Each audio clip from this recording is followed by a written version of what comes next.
Welcome to my YouTube channel, Doc and Mom. Stay tuned. ഞങ്ങളിതേ room vacate ചെയ്തിട്ട് we are leaving. Bye. ഉമ്മ വരെ bye പറഞ്ഞു. റൂമിൽ നിന്ന് സാധനങ്ങളൊക്കെ പാക്ക് ചെയ്ത് ഇറങ്ങുന്നത് എൻ്റെ നാത്തൂനുണ്ടോ കാണുന്നത്. നാത്തൂൻ്റെ കയ്യിലിരിക്കുന്നത് റൈസ് കുക്കറാണ്. അപ്പം ഞങ്ങൾ എത്രത്തോളം സെറ്റപ്പിലാണ് ടൂർ പോയിട്ടുള്ളതെന്ന് നിങ്ങൾക്ക് മനസ്സിലാവും. ഞങ്ങൾ റൈസ് കുക്കർ വരെ ആയിട്ടാണ് പോയിട്ടുള്ളത്. വെറുതെ ഫുഡിന് കാശ് ചിലവാക്കണ്ടല്ലോ എന്ന് ഓർത്തിട്ടാണ് കേട്ടോ. വണ്ടിയിലാണല്ലോ പോകുന്നത്, അതും സ്വന്തം വണ്ടിയിൽ. അപ്പോൾ പിന്നെ നമുക്ക് എന്തും കൊണ്ടുപോകാം. പിന്നെ നമ്മൾ ഹോട്ടലിൻ്റെ റൂം ഇങ്ങനെ വെക്കേറ്റ് ചെയ്ത് നടക്കുമ്പോഴാണ് ലോബി വാസ് വെരി ബ്യൂട്ടിഫുൾ. കുറച്ച് ഈ ജെൻസി പിള്ളേർക്ക് കുറച്ച് ഫോട്ടോസൊക്കെ എടുക്കാൻ പറ്റിയ സ്ഥലമായതുകൊണ്ട് ഞങ്ങൾ കുറച്ച് നേരം അവിടെ നിന്നു. അപ്പം ഞങ്ങളുടെ കൂടെ ഉണ്ടായിരുന്ന ഞങ്ങളുടെ കെട്ടിയന്മാരെ വഴക്കിട്ടിട്ട് പോയിട്ടുണ്ട് കേട്ടോ. കാരണം നിങ്ങൾക്ക് ഈ ഒരു ഫോട്ടോ എടുപ്പ് തന്നെ ഉള്ളൂ എന്നും പറഞ്ഞിട്ട് അവർക്ക് വിശന്ന് വലഞ്ഞിട്ട് ബ്രേക്ക്ഫാസ്റ്റ് കഴിക്കണം. രാവിലെ കുറച്ചധികം നേരമായിട്ടുണ്ട് എഴുന്നേറ്റ് ഡ്രസ്സൊക്കെ ചേഞ്ച് ചെയ്ത് വരാൻ. അപ്പോൾ അവർ ഞങ്ങളെയും വിട്ടു പോയി. എങ്ങോട്ടാണ് പോയിട്ടുള്ളതെന്ന് അറിയില്ല. ഞങ്ങൾ എന്തായാലും ഫോട്ടോ എടുത്തിട്ട് ഇന്ന് വരൂ എന്നുള്ള വാശിയിലായിരുന്നു. അങ്ങനെ ഫോട്ടോ ഒക്കെ എടുത്തതേ ഞങ്ങൾ താമസിച്ചിരുന്ന റൂമിൻ്റെ നേരെ ഓപ്പോസിറ്റുള്ളൊരു ഹോട്ടലിലാണ് ഫുഡ് കഴിക്കാൻ പോയത്. അപ്പോൾ കെട്ടിയന്മാരൊക്കെ ഒരു ടേബിളിലിരുന്ന് കഴിക്കുന്നുണ്ടായിരുന്നു. അപ്പോൾ ഞങ്ങൾ ആ ഭാഗത്തേക്ക് പോയില്ല. ഇനി അഥവാ ചീത്ത കേട്ടാലോ എന്ന് കരുതി ഞങ്ങൾ ഇപ്പുറത്തെ ടേബിളിൽ വന്നിരിക്കുകയാണ് ചെയ്തത്. അവരവിടെ ഇരുന്ന് കഴിച്ചോട്ടെ ശാന്തമായിട്ട്. ഇനി ഞങ്ങൾ നേരം വൈകിയതിലുള്ള ദേഷ്യമൊന്നും നമ്മളോട് തീർക്കണ്ടല്ലോ എന്ന് കരുതി നമ്മൾ നൈസായി അപ്പുറത്തെ ടേബിളിലിരുന്നു. നമ്മൾ ഫുഡൊക്കെ ഓർഡർ ചെയ്തു. നല്ല അടിപൊളി മസാല ദോശ, വട, നെയ്റോസ്റ്റൊക്കെയാണ് ഓർഡർ ചെയ്തത്. ചായയും അടിപൊളിയായിരുന്നു. അങ്ങനെ നമ്മൾ നൈസായിട്ട് അവിടുന്ന് ഫുഡൊക്കെ കഴിച്ചു. മക്കളൊന്നും ഇപ്പോൾ കുഴപ്പമില്ല കേട്ടോ. എല്ലാവരും രാവിലെ ഉഷാറായിട്ടിരിക്കുന്ന ടൈമാണല്ലോ. അത് കഴിഞ്ഞ് നമ്മളിനി നേരെ പോകുന്നത് ഗുംബസിലേക്ക്. വണ്ടിയിൽ കയറി വയറ് നിറച്ച് ഫുഡ് കഴിച്ചിട്ടാണ് വണ്ടിയിൽ കയറിയതെന്ന് ഓർക്കണം. പക്ഷെ നമുക്കതൊന്നൊരു പ്രശ്നമില്ല. വഴിയിൽ നിന്ന് വീണ്ടും നിർത്തി കുറച്ച് ഈ പേരക്ക മുളകൊക്കെ ഇട്ടിട്ടുള്ള സംഭവം, മാങ്ങ, ഉപ്പിലിട്ട മാങ്ങ, അതൊക്കെ വാങ്ങി ഞങ്ങൾ വീണ്ടും കഴിക്കൽ തുടങ്ങി. കാരണം ആസ് ടോൾഡ് യു ബിഫോർ ഞങ്ങൾ ഇതിന് വേണ്ടിയിട്ടാണ് നടക്കുന്നത്. മക്കളൊക്കെ ഫുൾ ഓൺ വൈബിലുണ്ടോ. നല്ല വെയിലാണ്. ഞങ്ങൾ കരുതിയിരുന്ന മൈസൂർ അത്യാവശ്യം തണുപ്പൊക്കെ ഉണ്ടാകുന്നതാണ്. ഒരു രക്ഷയില്ലാത്ത ചൂടായിരുന്നു. ദേ കഴിക്കും, ഡാൻസ് കളിക്കുന്നു. So next destination is Gumbaz. ഗുംബസിൻ്റെ ഫ്രണ്ടിലെത്തിയപ്പോഴാണ് അവിടെ കുതിരസവാരി, ഹോഴ്സ് റൈഡിങ് ഉണ്ടെന്ന് കണ്ടപ്പോൾ പിന്നെ മക്കളെല്ലാവർക്കും അതിൽ കയറണം. സോ അവരൊക്കെ അതിലൊന്ന് കയറ്റി ഒരു 500 മീറ്റർ ഉള്ളൂന്ന് തോന്നുന്നു. അങ്ങോട്ടും ഇങ്ങോട്ടും ഒന്ന് കുതിരയുടെ പുറത്ത് കയറി തിരിച്ചു വന്നു.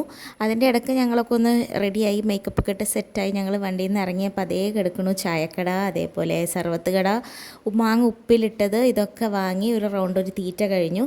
ഈ മാങ്ങ ഉപ്പിലിട്ടതിനോട് എൻ്റെ കൂടെ ഉള്ളവർക്കൊക്കെ ഭയങ്കര ഒരു എന്താ പറയുക, അത് മതി അവർക്ക്, വേറെ കഴിക്കാനൊന്നും വേണ്ട. എനിക്കതിനോട് വലിയ താല്പര്യമില്ല. പക്ഷെ ഇങ്ങനെ എല്ലാവരും കൂടുമ്പോൾ ഞാൻ കഴിക്കുമെന്നല്ലാതെ എനിക്ക് I'm not very much into that മാങ്ങ ഉപ്പിലിട്ടത് അച്ചാറൊന്നും. അങ്ങനെ കുതിരസവാരിയൊക്കെ കഴിഞ്ഞ് ഞങ്ങൾ ഗുംബസിലേക്ക് കയറുകയാണ്. ഈ ഗുംബസ് എന്താണെന്ന് വെച്ചിട്ടുണ്ടെങ്കിൽ ഈ ടിപ്പു സുൽത്താൻ്റെ ഉമ്മാടെയും ടിപ്പു സുൽത്താൻ്റെ ഉപ്പാൻ്റെയും ഖബറിടങ്ങളുള്ള ഒരു സ്ഥലമാണ് കേട്ടോ. ബ്യൂട്ടിഫുൾ സ്പേസാണ്. അത് ചുറ്റും നല്ല ഗാർഡനൊക്കെ സെറ്റ് ചെയ്ത് എൻട്രൻസ് തന്നെ കണ്ടില്ലേ, ഇത് നമ്മളവരെ ഖബറിടത്തിലേക്കാണ് പോകണമെന്നുള്ളത് നമുക്ക് തോന്നില്ല. അത്രക്കും ഒരു ബ്യൂട്ടിഫുൾ ആയിട്ടുള്ളൊരു സ്ഥലമാണ്. നല്ല പൊരിഞ്ഞ വെയിലായിരുന്നു കേട്ടോ. ഞങ്ങൾക്ക് അതുവരെ നടന്നു പോകുന്നത് ഒരു ടാസ്ക് തന്നെ. ഈ കാണുന്നിടത്ത് ചെരുപ്പ് ഊരിയിട്ടിട്ട് ചെരുപ്പില്ലാതെ അതുവരെ നടക്കലായിരുന്നു ഏറ്റവും വലിയ ടാസ്ക്. കാരണം ഈ കല്ലിലൂടെ നല്ല പൊരിഞ്ഞ വെയിലത്ത് ചെരുപ്പൊക്കെ ഇല്ലാതെ മക്കളെയും കൊണ്ട് ഒരൊറ്റ ഓട്ടമായിരുന്നു. അതിൻ്റെ ഉള്ളിൽ ഭയങ്കര ശാന്തമായ ക്വൈറ്റ് പീസ്ഫുൾ ആയിട്ടുള്ളൊരു സ്ഥലമാണ് കേട്ടോ. ഒരു ഡോം ഷേപ്പ് ബിൽഡിങ്ങിൻ്റെ ഉള്ളിലാണ് ടിപ്പു സുൽത്താൻ്റെ ഫാദറിൻ്റെയും മദറിൻ്റെയും അതിൻ്റെ സൈഡിൽ ടിപ്പു സുൽത്താൻ്റെയും ഖബറിടങ്ങൾ വരുന്നത്. പുറത്തായിട്ട് വേറെയും ചെറിയ ചെറിയ ഖബറുകളുണ്ട്. ടിപ്പു സുൽത്താൻ്റെ പെങ്ങന്മാരെ, അതേപോലെ ഫോസ്റ്റർ മദർ, കുറേ മക്കളുടെയും ഒക്കെ ഖബറിടങ്ങളുണ്ട്. ഞങ്ങൾ ആ ഗാർഡനിൽ കുറേ തണലുള്ള സ്ഥലമുണ്ട്. അവിടെ കുറേ നേരം ഇരുന്നിട്ടാണ് അവിടെ നിന്ന് ഇറങ്ങിയത്. ഈ തുള്ളിക്കൊണ്ടിരിക്കുന്നതാണ് ഞങ്ങളുടെ മൂത്ത അളിയൻ. അതിൻ്റെ പുറത്ത് കയറിയിരിക്കുന്നത് ചെറിയ നാത്തോൻ്റെ കുട്ടിയാണ്. പിന്നെ ഞങ്ങൾ നേരെ പോയത് ടിപ്പു സുൽത്താൻ്റെ സമ്മർ പാലസിലേക്കാണ്. അതിൻ്റെ ഉള്ളിൽ നിന്ന് ഞങ്ങൾക്ക് അധികം ഫോട്ടോസൊന്നും എടുക്കാൻ പറ്റിയില്ല. പക്ഷേ അതിൽ നിന്ന് പുറത്തിറങ്ങിയതിന് ശേഷം ഞങ്ങൾ കുറച്ച് റീൽസൊക്കെ എടുത്തു. ആ റീൽസ് എടുക്കുന്നതാണ് ഈ കാണുന്നത്. ആ റീൽസ് എടുത്തത് ഭയങ്കര ബഹളത്തിലായിരുന്നു. സോ അവിടെ ഉണ്ടായിരുന്ന വാച്ച്മാൻ ഞങ്ങളെ ആട്ടി ഓടിച്ചു. പുറത്തായിരുന്നെങ്കിൽ കൂടി ഇവിടെ ഇതൊന്നും പറ്റില്ല എന്ന് തന്നെ ആട്ടി ഓടിച്ചു. പിന്നെ ഞങ്ങൾ പോയത് ത്രിവേണി സംഗമത്തിലാണ്. അവിടെ നിന്ന് ഞങ്ങൾ അധികം ഫോട്ടോസൊന്നും എടുത്തില്ല. കാരണം അവിടെ ഹിന്ദുസിൻ്റെ കുറച്ച് റിച്വൽസൊക്കെ നടക്കുന്നുണ്ടായിരുന്നു. സോ അവർക്കൊരു ഡിസ്റ്റർബൻസ് ആവണ്ടെന്ന് കരുതി ജസ്റ്റ് ഒന്ന് കണ്ട് ഞങ്ങൾ വീഡിയോസൊന്നും എടുക്കാതെ തിരിച്ചു പോന്നു. പിന്നെ വീണ്ടും വണ്ടിയിൽ കയറി ഞങ്ങൾ നേരെ പോകുന്നത് പയാന മ്യൂസിയത്തിലേക്കാണ്. ഇത് അലിമോനാണ് കേട്ടോ. എൻ്റെ ഒരു അടിപൊളി കുട്ടി സബ്സ്ക്രൈബറാണ്. അവൻ എൻ്റെ എല്ലാ വീഡിയോസും മുടങ്ങാതെ കാണും. ഈ പയാന മ്യൂസിയത്തിലേക്ക് എത്തിയപ്പോഴേക്കും ഞങ്ങൾ ആകെ തളർന്നിരുന്നു കേട്ടോ. ഭയങ്കര ഉച്ച സമയമായിരുന്നു. അപ്പം മക്കളെല്ലാവരും കയറി. ഞാനും ഉമ്മയും നാത്തൂനും പുറത്തിരുന്നു. കാരണം മോന് തീരെ വയ്യായിരുന്നു, അവനെ എടുത്തുകൊണ്ട് നടക്കാൻ എനിക്കും വയ്യ. സോ പുറത്തിരുന്ന് ഡയപ്പറൊക്കെ ഒന്ന് ചേഞ്ച് ചെയ്ത് ഫ്രഷായി ഞങ്ങളിതേ വീണ്ടും പോയിക്കൊണ്ടിരിക്കുകയാണ്. ഏകദേശം സ്ഥലങ്ങളൊക്കെ കണ്ടു കഴിഞ്ഞു. ഇനി എവിടെയെങ്കിലും നിന്ന് കഴിഞ്ഞിട്ടുണ്ടെങ്കിൽ നമുക്ക് ബന്ദിപ്പൂർ കാട് ആ ടൈമിന് കടക്കാൻ പറ്റില്ല എന്ന് പറഞ്ഞുകൊണ്ട് ഇനി ഞങ്ങൾ തൽക്കാലം സ്ഥലങ്ങളൊക്കെ കാണൽ നിർത്തി ഫുഡ് അടിക്കാൻ കയറുകയാണ്. ഫുഡ് അടിക്കുമ്പോൾ തന്നെ ഒരു വൈകുന്നേരം 5-5:30 ആയിട്ടോ. ഇവിടെ നിന്നാണ് ഞങ്ങൾ ഫുഡ് കഴിച്ചത്. ഫുഡ് കഴിക്കുന്നതും അധികമൊന്നും ഞങ്ങൾ പകർത്തിയൊന്നുമില്ല, കാരണം എല്ലാവരും ഓൾമോസ്റ്റ് ടയേർഡായിരുന്നു. മക്കളാകെ വാശി പിടിച്ച് കരച്ചിലായിരുന്നു. എല്ലാവരും ഉച്ചഭക്ഷണം ഞങ്ങൾ കഴിച്ചില്ല, ഉച്ചക്കത്തെയാണ് ഈ വൈകുന്നേരം കഴിക്കുന്നത്. അതുകൊണ്ട് എല്ലാവരും വിശന്ന് പ്രാന്തായിട്ടിരിക്കുന്നതുകൊണ്ട് വീഡിയോസൊന്നും അധികം എടുത്തിട്ടില്ല.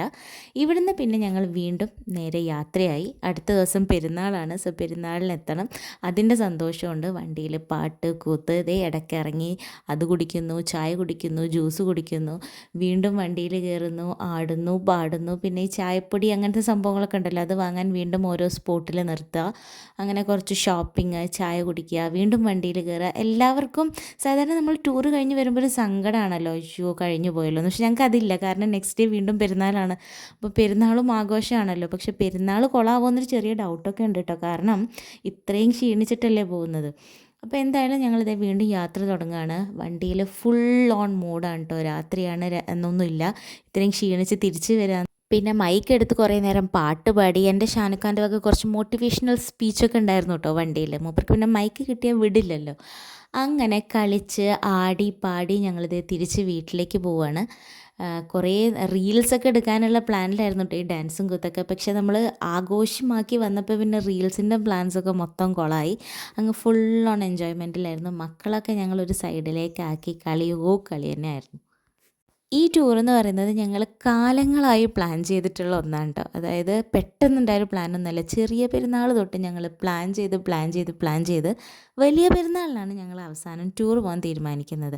എല്ലാതും കറക്റ്റായിട്ട് ഒത്തു വന്നു എന്ന് പറയണം. അളിയനൊരു ട്രാവലർ എടുക്കുന്നു, ഞങ്ങൾ കറക്റ്റായിട്ട് അതിൽ ആൾക്കാർ കൊള്ളുന്നു. സത്യം ഈ ഒരു ട്രിപ്പിൽ ഞങ്ങൾ ഏറ്റവും കൂടുതൽ മിസ് ചെയ്തത് ഞങ്ങളുടെ ഒരു നാത്തൂനും കൂടി ഉണ്ട്. അവളും മക്കളും ഹസ്ബൻഡൊന്നും ഈ ട്രിപ്പിൽ വന്നിട്ടില്ല. എന്തോ ലാസ്റ്റ് പ്ലാൻ ക്യാൻസലേഷൻസ് അവരുണ്ടായില്ല. അവർ നന്നായിട്ട് മിസ് ചെയ്തു. അങ്ങനെ ആടി പാടി ഏതൊരു ട്രിപ്പായാലും അതിൻ്റെ അവസാനത്തെ ഡേയ്സിൽ നമ്മൾ എന്താ ചെയ്യുക, നെക്സ്റ്റ് ട്രിപ്പിനുള്ള പ്ലാനിങ് അത് നമ്മൾ ചെയ്തിട്ടുണ്ട്. പക്ഷെ നടക്കുമോ, അതെന്നാ നടക്കുക എന്നൊന്നും നമുക്കറിയില്ല. എന്തായാലും this was A really good trip. തിരിച്ചു വരുമ്പോൾ ഉള്ളൊരു സങ്കടം ഞങ്ങൾക്ക് ഇല്ല, കാരണം നാളെ പെരുന്നാളാണ്. വീട്ടിൽ പോയിട്ട് റെസ്റ്റ് എടുക്കണോ അതോ ബിരിയാണി ഉണ്ടാക്കണോ ഒന്നും അറിയില്ല. സോ ഞങ്ങളുടെ ട്രിപ്പ് ഇങ്ങനെയൊക്കെ ആയിരുന്നു. It was very good. Mysore കാണുന്നതിലുപരി ഈ ഒരു ട്രാവലറിലുള്ള മൊമെൻറ്റ്സ് ആണെന്ന് തോന്നുന്നു ഞങ്ങൾ ഏറ്റവും കൂടുതൽ എൻജോയ് ചെയ്തത്. ഇനി നെക്സ്റ്റ് ട്രിപ്പിന് നമുക്ക് ഇതേപോലെ വീണ്ടും കാണാം. ഓക്കെ, ഇനി കുറച്ച് നേരം ഞങ്ങളുടെ ഡാൻസ് ആസ്വദിച്ചോളൂ. റോ ആയിട്ടുള്ള ഞങ്ങളുടെ പാട്ടും ഡാൻസും. ബൈ.